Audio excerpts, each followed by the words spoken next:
एक बार की बात है कि एक जो चिड़िया है वो चिड़िया का घोंसला था एक नदी के किनारे। काफ़ी नदी में जो बाढ़ आता है, पानी आता है, जिसके कारण उसका घोंसला उस पानी में चला गया, मतलब कि दह गया। और वो जो चिड़िया थी काफ़ी परेशान हो गई, सोचने लगी अब मेरा घोंसला नीचे पानी के अंदर चला गया, मैं कहाँ रहूँगा, क्या करूँगा। हेलो दोस्तों, मैं श्रीकांत कुमार आपका बहुत बहुत स्वागत करता हूँ इस US electronic and electrical channel पर। तो जब उस चिड़िया की जो घोंसला थी वो जब पानी में चली गई, दह गई, उसने सोचा कि मैं इस जो नदी है इसको सुखा दूंगी। और उसने अपने चोंच से पानी, नदी से पानी को लेकर आती और बाहर फेंक देती, फिर अपने चोंच से पानी लेकर आती और बाहर फेंक देती। इस तरह वो लगातार अथक प्रयास कर रही थी। आप भी सोचेंगे, कोई भी सोचेगा कि उस चिड़िया के पानी, अपने चोंच में पानी लाकर बाहर फेंकने से क्या वो नदी कभी सूख सकती है? कभी नहीं सूख सकती है, कोई भी सोचेगा, क्योंकि ये तो बिल्कुल असंभव जैसा है। लेकिन उसने बिल्कुल कंसिस्टेंसी से और अपने हिम्मत से वो काम करी, मतलब अपना 100% उसमें दे दिया। तो ये देख करके जो नदी है वो उस चिड़िया से पूछी, तुम ये क्या कर रहे हो? उसने बताया कि आपने मेरे घोंसले को बर्बाद कर दिया है, आपके यहाँ ये चला गया, तो मैं आपको सुखा कर रहूँगी, नहीं तो मेरा घोंसला रिटर्न करो। उसकी कंसिस्टेंसी को, उसके हौसले को देखकर जो नदी था वो बोला ठीक है, तुम्हारा घोंसला तुम्हें वापस मिल जाएगा। बोला कि मुझे अभी चाहिए।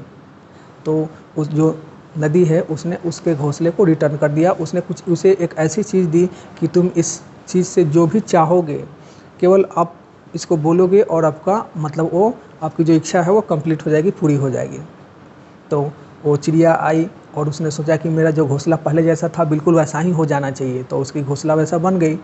उसे देख करके और एक दूसरे और भी बहुत सारे चिड़िया थी, उसने भी सोचा कि मुझे भी कुछ वहाँ से नदी से लेना चाहिए।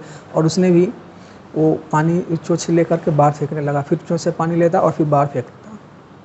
ये करते हुए एक बार नदी उससे पूछी कि ये क्या कर रहे हो?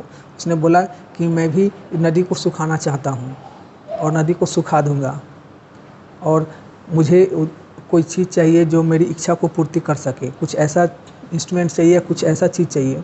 तो वो नदी बोला अगर नहीं हुआ तो और ये तुम कब तक करोगे? वो बोला कि देखता हूँ, कोशिश कर रहा हूँ, सूख जाएगा तो अच्छा है। तो नदी समझ गई कि ये अनमने तरीके से बिना मन का ये कर रहा है, बिना कंसिस्टेंसी का आधा अधूरे मन से काम कर रहा है। तो नदी उसका कोई रिवार्ड नहीं दे पाई, नहीं दी उसको। दोस्तों, लाइफ के किसी भी फील्ड में हो, चाहे किसी भी क्षेत्र में हो, चाहे कोई स्किल सेट सीखना हो, कोई नया चीज़ सीखना हो, अपने अंदर अगर कुछ अच्छे हैबिट डेवलप करने हो, तो उसके लिए कंसिस्टेंसी बहुत ज़रूरी होती है। और उस कंसिस्टेंसी के साथ साथ हौसला बहुत ज़रूरी होता है। क्योंकि वो जो चिड़िया थी उससे हौसला था कि मैं इस नदी को सुखा दूंगी। भले उससे नदी नहीं सूखता, लेकिन उसके अंदर उतना हौसला था, इसलिए नदी को आना पड़ा।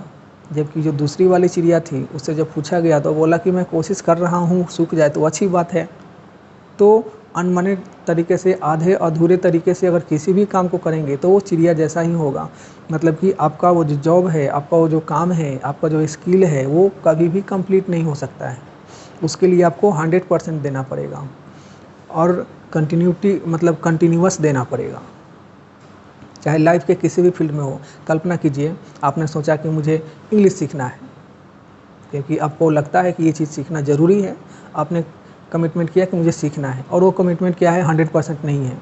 तो जब भी ऑब्जेक्शन आएगा, जब भी रेस्ट्रिक्शन आएगा, जब भी दिक्कत होगी, क्योंकि लाइफ है तो ये दिक्कत आना जाना लगा रहेगा, तो आप उसको गिव अप कर देंगे, छोड़ देंगे, और जिसके कारण आप उस स्किल सेट को नहीं सीख सकते हैं, उस काम को कंप्लीट नहीं कर सकते हैं, वो आधा अधूरा ही रह जाएगा। जैसे उस चिड़िया का जो काम था वो आधा अधूरा रह गया। तो एक बार सोचिए, देखिए, फ्लैशबैक में जाइए कि कहीं आप वैसे उसी तरह तो नहीं कर रहे हैं, उस चिड़िया की तरह किसी भी जॉब को बस आधे अधूरे मन से कर रहे हैं और आप सोच रहे हैं कि ये कंप्लीट हो जाए, ये अच्छा हो जाए।